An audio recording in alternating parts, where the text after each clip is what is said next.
Bismillahirrahmanirrahim. Assalamualaikum warahmatullahi wabarakatuh. Pemirsa Layak TV, ayahanda dan bunda di mana saja berada. Alhamdulillah kita masih diberi kesempatan oleh Allah untuk berbagi informasi terkait dengan konvensi hak anak. Kali ini terkait dengan prinsip yang keempat, yaitu mendengarkan pandangan anak. Lebih jelasnya kita bisa cari di Konvensi Anak pasal 12. Ayahanda dan bunda, pertanyaannya, apakah prinsip ini ada rujukannya tidak di dalam hukum Tuhan?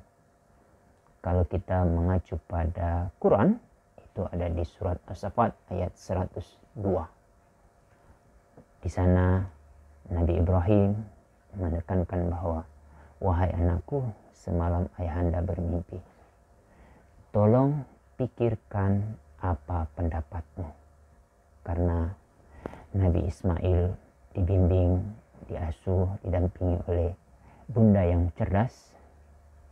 Anak menjawab, wahai ayahanda, kerjakanlah perintah Tuhanmu. Insya Allah engkau menemukan aku dalam keadaan sabar. Apa poin penting di sini adalah bahwa setiap anak itu oleh Allah diberi hak untuk bersuara atau memberikan pandangan. Seorang anak yang telah memberikan pandangannya atau suaranya itu sudah otomatis melalui proses berpikir. Untuk itu, ayahanda dan bunda, terkait dengan pelaksanaan konvensi hak anak ini, terutama terkait dengan prinsip segala sesuatu yang akan ayahanda putuskan atau ayahanda buat, ayahanda dan bunda susun, terlebih dahulu memintai pendapat anak. Karena dengan memintai pendapat anak, insya Allah anak akan terbiasa untuk memberikan pandangan atau pendapat. Ambil contoh, bunda pada saat mau menyusun menu untuk sarapan atau makan siang atau makan malam, kalau sebelumnya memintai pendapat anak, insya Allah sesederhana apapun menu yang akan tersusun, tersaji di meja makan, insya Allah akan dimakan dengan lahap oleh anak kita. Karena dia merasa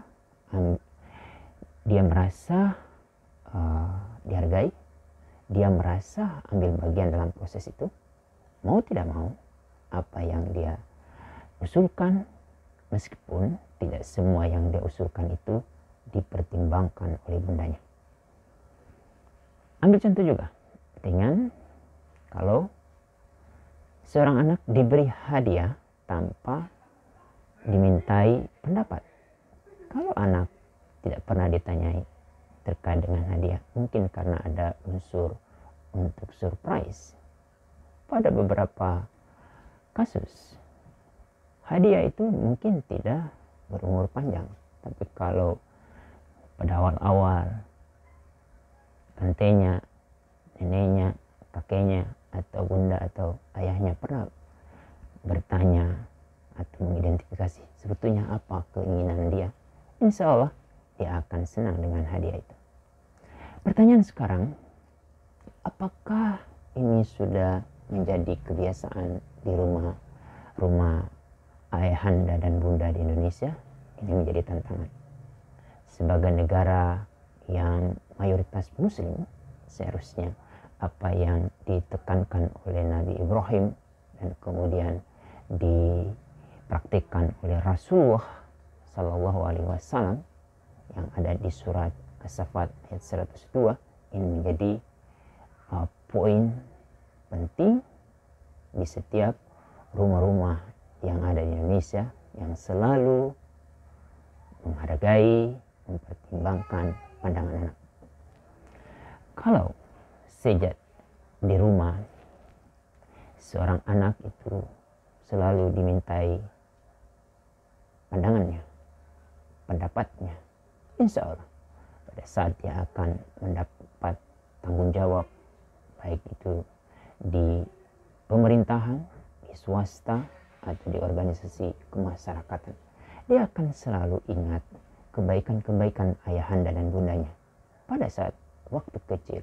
Segala sesuatu yang terkait dengan kebutuhan, kepentingan bagi dia, itu selalu dia dimintai pandangannya atau pendapatnya.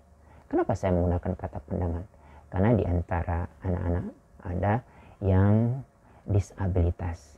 Mungkin mereka tidak mampu bersuara, tapi mereka mampu mengkonkretkan melalui gambar atau tulisan. Itu juga menjadi bagian penting. Jadi tidak selalu melalui suara. Kemudian kalau anak sudah terbiasa diajak berbicara, berdiskusi, insya Allah dia akan menjadi individu yang selalu mempertimbangkan pendapat-pendapat atau pandangan-pandangan orang lain. Dia akan belajar bagaimana cara bundanya, bagaimana cara ayahnya menyampaikan pandangan, bagaimana menyampaikan pendapat.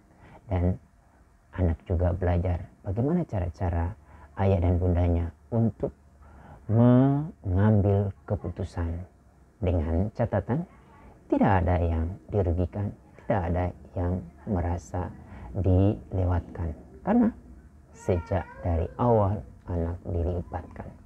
Pertanyaan selanjutnya, pada momen-momen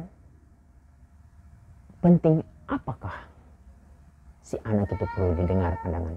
Pertama, pada saat kalau ayahanda dan bunda tidak lagi memiliki prinsip yang sama di rumah, kita harus bertanya kepada anak kita apa yang mereka pikirkan terkait dengan ayahanda dan bundanya tidak satu prinsip lagi di rumah.